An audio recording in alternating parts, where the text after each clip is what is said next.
story about a demon possession makes international news. Look at one of the most documented cases of demon possession and exorcism in recent history.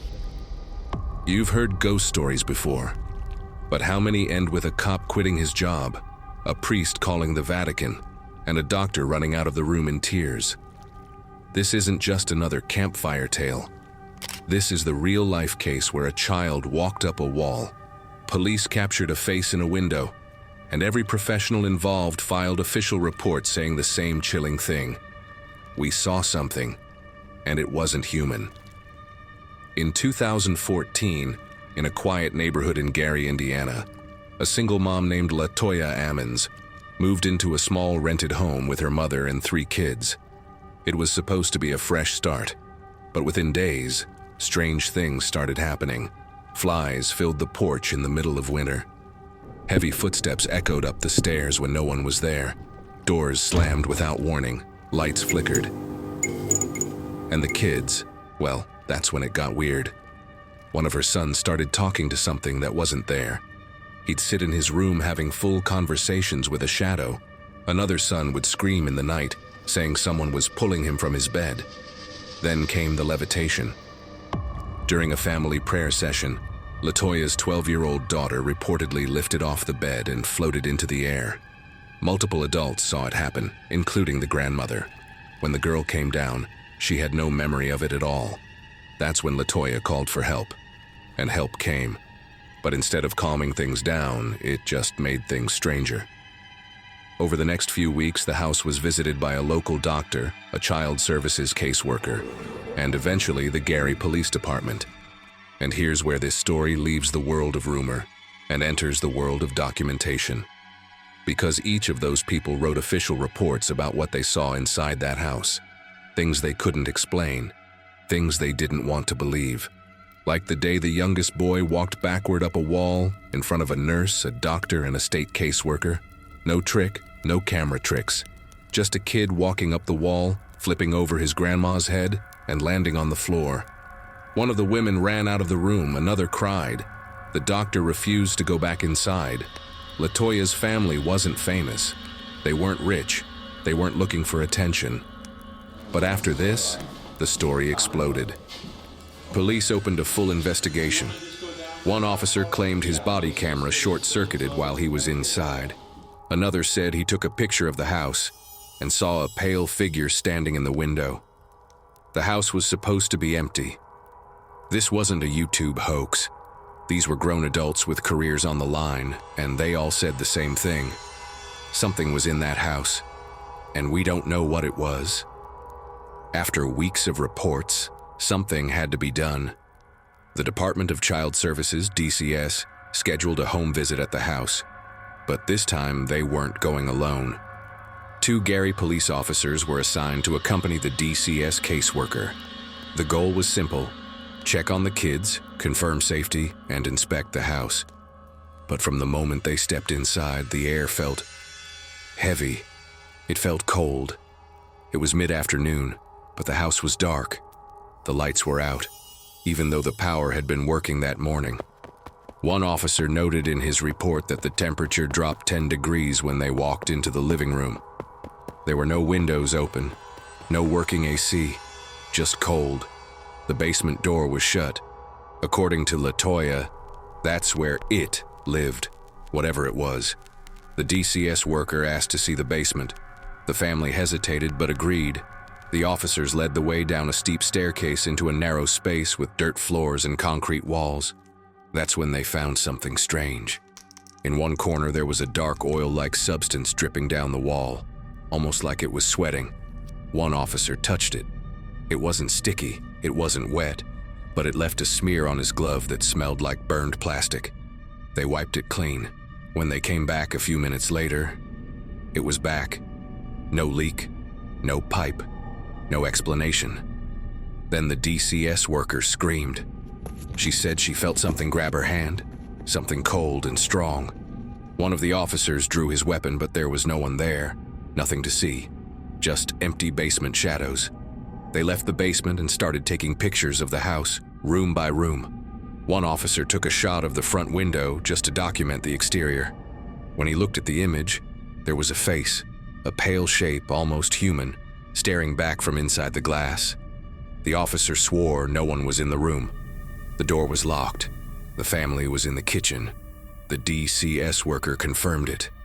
That photo, it was later released as evidence, but the weirdest thing didn't happen in the house. It happened after. One of the officers went home that night and felt off. His radio turned on by itself. His garage door opened and closed over and over again. He woke up with bloody fingerprints on his wrist. No injury, no cuts. He didn't return to the house again. In the official police report, he wrote, "I don't believe in ghosts, but I can't explain what I saw in that house. I don't think any of us can." After police, doctors, and state workers all filed reports about the strange things inside the house, the story landed in the hands of Father Michael Maginot, a local Catholic priest. At first, he didn't believe the case was real. He figured the family might need counseling or support. But after just one visit, he changed his mind. According to Father Maginot, when he arrived at the house, he expected to find confusion. What he found instead was something else, a presence. He interviewed LaToya and her mother, who described seeing black figures walking through the house. The kids were experiencing violent mood swings. They'd growl and speak in strange voices. They didn't remember doing it afterward. During the visit, the lights flickered, even though the power had been restored the day before.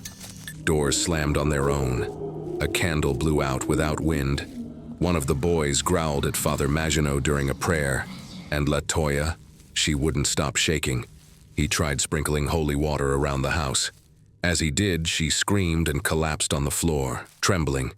Her breathing changed. Her voice deepened. She didn't sound like herself anymore. That's when the priest realized this wasn't just fear or stress. He believed something else was involved. Father Maginot requested permission to perform a full exorcism. That's not a small thing. The Catholic Church requires evidence, interviews, and official approval, especially for an exorcism on American soil. He submitted the reports from DCS, from the doctors, from the police, and he got approval. The first exorcism was mild, done at the church. He prayed, used holy water, and read scripture. LaToya screamed again, but this time she began convulsing. She reportedly passed out and didn't wake up for over 30 minutes. The second time he came to the house. That's when he says the atmosphere changed. He heard footsteps behind him, but no one was there. He felt a cold hand touch the back of his neck during the prayers. The blinds on the window behind him snapped open by themselves. The third and final exorcism happened with full ritual. Latin prayers, crosses, salt, the whole thing. According to Father Maginot, LaToya screamed in a voice that wasn't human. But by the end of it, she collapsed again. And when she woke up, she was calm, different. Whatever had been there, it was gone. After that, the family moved out of the house. The children returned to school. No more black shapes, no more voices, just normal life. But the priest never forgot what he saw. Neither did the police, or the DCS worker, or the doctor. Because when 5 professionals who don't know each other all tell the same terrifying story, maybe it's not just a story. You'd think after 3 exorcisms, the story would be over. But in the weeks that followed, things only got weirder. One of the Gary police officers who had entered the home began reporting strange problems at home. Electronics flickered. His garage door opened and closed on its own. He'd hear footsteps in the hallway at night, but no one else was awake. Then came the dreams. He told friends he kept seeing the house. Every night. The door at the top of the stairs. The basement. The shadow in the corner. Another officer refused to talk about the case ever again. He left the department not long after. The DCS caseworker who witnessed the boy walking backward up a wall. She asked for a reassignment. She didn't want to go into houses anymore, not after that one. Even Father Maginot said he felt something followed him home for several days. He claimed a heavy presence moved through his house at night, opening cabinets and causing him to wake up at 3 a.m. every night, for a week. And then there's the photo. During the original investigation, one of the police officers snapped a few shots of the house from outside. Just routine documentation. He stood across the street and took 3 quick photos. Boom, boom, boom. In the first one, nothing. In the second, a face in the window, not a smudge, not a light trick. A pale, human-like face staring out between the blinds from a room that was empty and locked. And in the third photo, nothing again. The image was included in the police report. It's been reviewed by skeptics, believers, and digital analysts. Some say it's pareidolia, the brain seeing a face in a random shape. Others swear it's real, a warning, a mistake, a message. The officer who took the photo? He stood by it 100%. No one was in that room. I was the only one with a key. I don't know what we caught, but it wasn't supposed to be there. Eventually, the house at 3860 Carolina Street became too infamous to rent. Nobody wanted to live there. Even the landlord refused to enter. Years later, paranormal investigator Zach Baggins bought the house for $35,000. He filmed a documentary, Demon House, claiming the place affected his health and the health of his crew. After filming, he had the building demolished, not sold, not boarded up, destroyed. Today, nothing is left. Just an empty lot. Grass, a few trees, no marker, no sign anything ever happened there. But if you go online, the police reports are still up. The caseworker's statement, the doctor's notes, the priest's records, and, of course, that photo. They say the devil hides in the details. In this case, the details are in the documents. Most haunted house stories come from neighbors, urban legends, secondhand rumors passed down through late-night whispers or ghost tours. This one didn't. The Gary, Indiana case is different, because it wasn't just family members saying they saw something. It wasn't just paranormal investigators or YouTubers digging for clicks. This story came from officials, from people with badges, licenses, and government positions. People who had every reason not to believe, every reason to walk away. And they didn't. What happened in that small house on Carolina Street made them all write the same thing. There was something evil in that home, something we couldn't explain. Maybe you believe in demons, maybe you don't.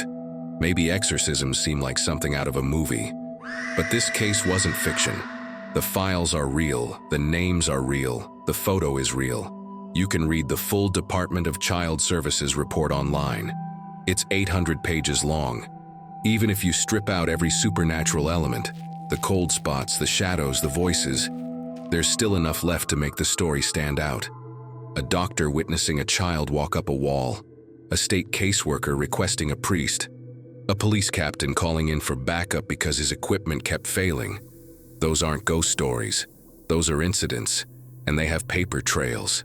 But maybe the weirdest part of this whole thing is what didn't happen. There were no movie deals at first, no book contracts. The family didn't go on a media tour. LaToya Ammons moved away with her kids. She tried to disappear. She still won't do interviews. The people who were there, the ones who saw it happen, didn't want to be famous. They wanted to forget. And that says a lot, because when something shakes a police department, a hospital, a government agency, and a church all at once, and they all walk away saying, "We're not going back," you have to ask, what exactly were they afraid of? Now the lot sits empty. The house is gone. The basement filled in. The door that slammed by itself? Gone. The window where the face appeared? Gone. But the story? The story stayed. People still drive by the property. Some leave crosses. Some take photos. Some just sit in their cars staring at nothing, hoping to feel something. Most leave disappointed. But a few say they feel watched. And whether that house was haunted, cursed, or just caught in a perfect storm of fear and belief, one thing's for sure, it broke every rule. Would you step into that house if you had the chance? Drop your answer in the comments. Don't forget, the photo still exists. Look it up and ask yourself, what do you see?